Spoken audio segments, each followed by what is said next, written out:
Lightning stitched across a black panhandle sky and turned the herd into a single living shadow. 3,500 longhorns pressed flank to flank, horns clacking, hooves chewing mud, eyes white in the flashes. Men rode the outside like fence posts come to life, slickers snapping, hats shoved down against the wind. At the rear, a stout wagon groaned over ruts, its tailboard folded down into a workbench crowded with coffee cups, a Dutch oven, and a row of tools held in cutout slots. Charles Goodnight stood beside it, one hand on the wheel hub to steady himself, the other gripping a rope. It was June 1866. He had bet everything on this drive. Texas was stuffed with cattle after the war. Millions of half-wild longhorns worth $3 or $4 a head on overgrazed ranges. East, the old Sedalia Trail ran toward Missouri, but farmers there had taken to meeting Texas herds with rifles and fence posts, blaming Texas fever for dead local stock. Goodnight had seen enough mobs to know the welcome wouldn't improve. West looked worse on a map. The waterless Llano Estacado, the Pecos River with its alkali stretches, and Comanche country end to end. But west also meant the U.S. Army at Fort Sumner, feeding thousands of interned Navajo at Bosque Redondo and paying $15 to $40 a head for beef. Goodnight called it a gamble. His partner Oliver Loving said there wasn't any other road that made sense. They gathered men near Fort Belknap, drovers who could handle a skittish horse and a rope in the same hand, a freedman named Bose Icard who could ride night circle until dawn and still handle a Winchester like it was part of his arm, a cook who'd driven freighting wagons through the war.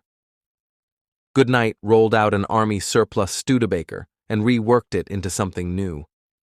He added a hinged chuck box at the tail with drawers and a work surface, water barrel on the side, tool rack inside, and a canvas possum belly slung underneath for firewood and kindling. It was a kitchen, a repair shop, and the heart of camp. The men laughed and then guarded it like it was a second Remuda. They trailed north and west in May, two herds strung out in a line that could take half an hour to pass a cottonwood. Daylight set the pace, cattle grazing on the move, men drifting along their shoulders with the steady talk that kept a herd calm. Nights were for singing and circling, 2 men out at a time, voices carrying. Old Paint, Shenandoah, anything with a simple melody. When storms piled up, the songs got louder. A spooked steer could bolt and take the whole herd with him. Goodnight rode night guard more than his share, listening for the first crack in the rhythm of hooves. By the time they reached the middle Concho, water pinched down to muddy holes. Crossing the Llano Estacado meant believing your own notes.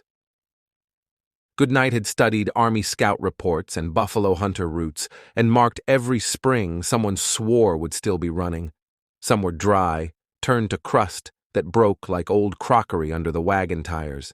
The men rationed coffee water to keep the cattle from smelling it and breaking ranks. They tied feed sacks under the ox yokes and let the draft animals pick at grass during halts, because if the wagon failed, the whole machine did. Horsehead Crossing on the Pecos was a low, bony place where skulls littered the banks and the river ran brown and mean. Alkali made the water taste like medicine, but it was water, and the herd could smell it a mile off. They cut brush, lined a chute, and pushed the cattle across in clumps. A steer lost footing and spun, horns dragging another under.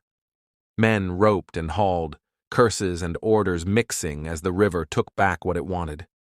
When they got the last of the cattle out, and the count put them only a handful short, no one spoke for a while. They just breathed and let the sun set.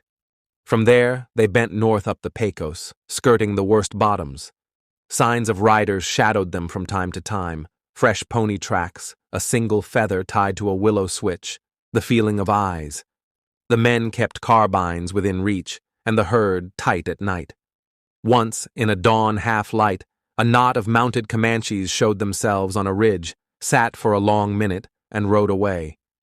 The trail boss didn't call it a visit. He called it a warning to keep moving. Sickness came in waves.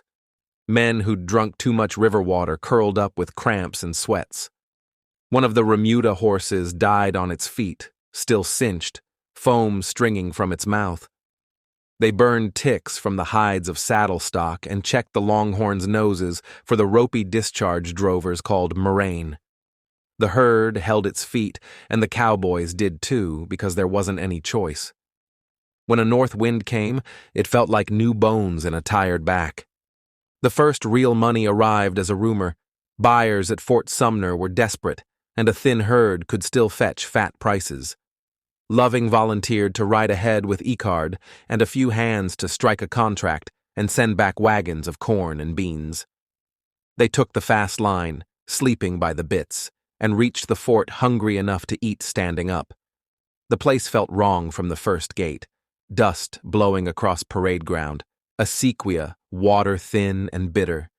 Navajo families lined up for rations that didn't come close to enough. Army clerks looked through the pair like they were part of the furniture. The quartermaster did not. He saw beef and men who could deliver it. Loving signed for a price that made Goodnight's calculations look timid. When the herd finally came in sight of the bosque, it was strung out and gray with trail dirt, ribs showing under hides that had once shone. The longhorns smelled feed and started bawling. Soldiers on the walls leaned over and laughed. Goodnight kept his men steady, pushed the cattle into pens, and got them counted by lot. Money changed hands by ledger, numbers and signatures, the kind of marks that make a gamble feel like a plan. The men ate until quiet, then slept so hard the cook had to throw dishwater to wake them at dawn. The success made everything behind them look cleaner than it had felt, but the road north to Denver still waited. Buyers there paid higher yet, and Goodnight wanted to prove a line all the way to the railheads. He cut a smaller herd from the best beeves, left some hands to deliver regular beef to the fort, and took the rest up the Pecos.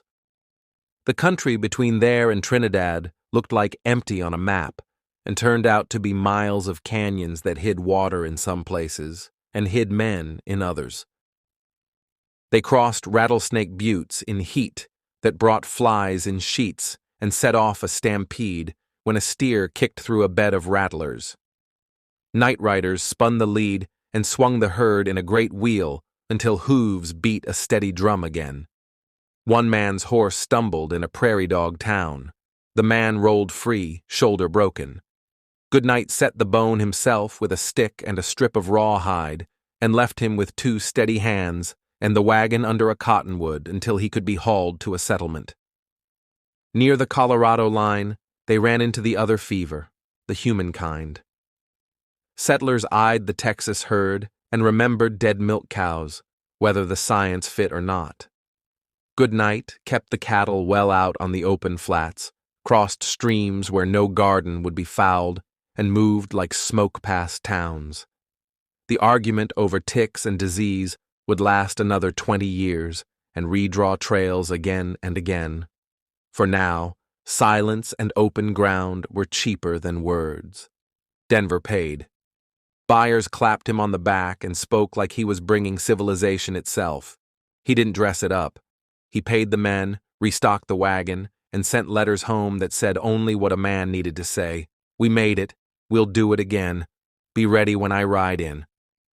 Then he turned the chuck box shut, tied the latch and pointed south for the return, to gather more cattle, to run the line again before snow, to press the road into habit. The ghosts started walking the next year.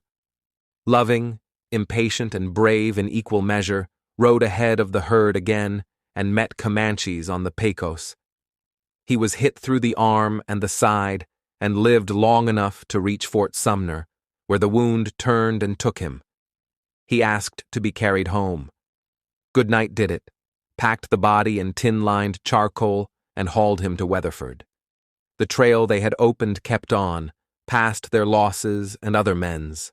A line along which fortunes rose and horses went lame, and teenage boys learned to keep a herd quiet under lightning.